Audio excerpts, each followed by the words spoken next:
Hey, what's up, YouTube? This is the Bass Guy. Hey, I'm showing y'all my wiring that I did. I'm pretty sure y'all seen it before, but this is kind of updated look. Instead of having that little loop that I had right there, I just kind of veered the wires right through there.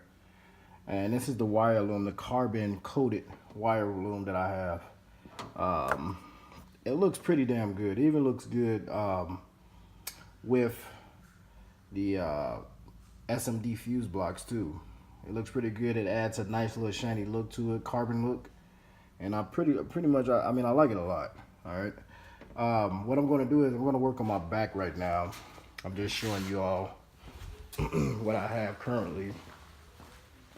Right now I'm working on my power and grounds now. So I kind of took my power out.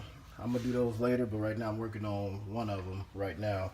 I might leave these right here the same because that's a lot of work to do with all these wires, putting wire loom on every single wire. Or I might do one at a time, just depends. Well, let me show y'all how my carbon wire loom looks. And so if y'all see, this is the wire that came from my distributor block. And these are the looms that I have on there now.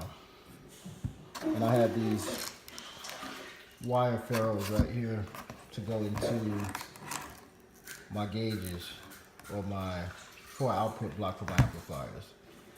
And as you see, it's all carbon coated, and I got the red heat shrink on here.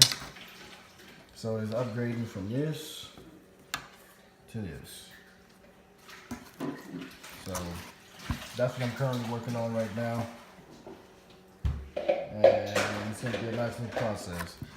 Next video I upload is going to be a video of me showing you all the finished product. So y'all got any questions about this wire loom, leave comments and I'll be sure to answer them. Thank you, YouTube.